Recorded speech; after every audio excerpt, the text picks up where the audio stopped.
Hi everyone. So in this video we will show the following logical equivalence without using a truth table. So maksud dia kita kena pakai logical equivalence laws. Okay, so let's start. Okay, kita start dengan left hand statement first. So here we have P dengan negation Q. Wow, Q. So now we have to show it equal to the right hand statement. So first thing is you need to think law apa yang kita nak pakai sekarang, law apa yang sesuai.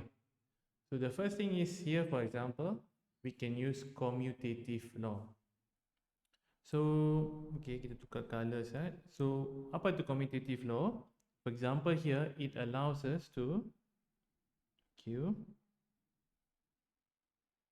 P negation Q. Okay, so saya tulis sini lah. So we are using commutative law.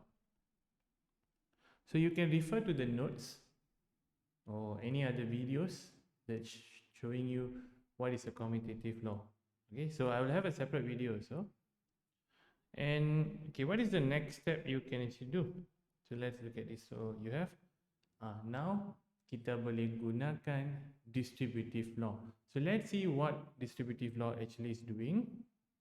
Okay, so we have Q dengan P. Okay, Q or P.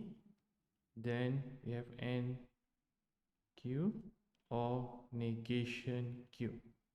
So yang ini kita menggunakan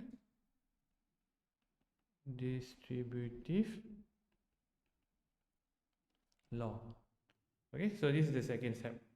So now let's think about what else we can do. So you need to have the ability to identify. Okay, so sekarang saya nampak satu ni. So if you look at this carefully, so kalau anda nampak di sini, yang ini boleh dimudahkan lagi or simplify. So if you look into this, okay, so let's look into this.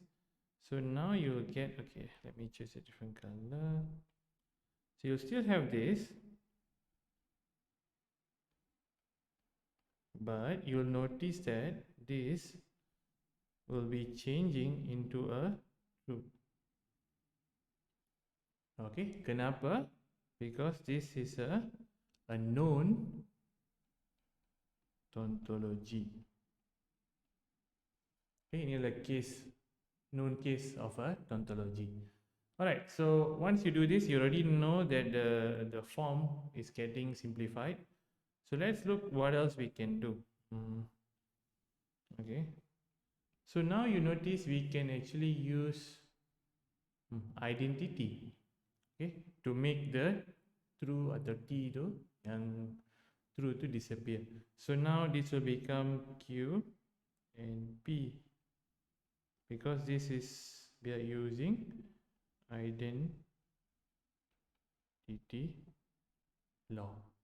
Alright, and finally, okay, we are almost reaching to the final step because your objective here is to show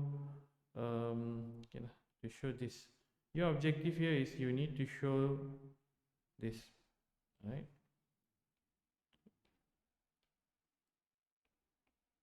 So finally, so we already in the final stage, we can use again commutative law again. So kita just tukar tempat dia. So dia akan jadi P dengan Q. So this is again a commutative law. So it is shown. So now you know how to show a logical equivalence without using a truth table. So thank you very much. Kita jumpa lagi dalam video yang seterusnya.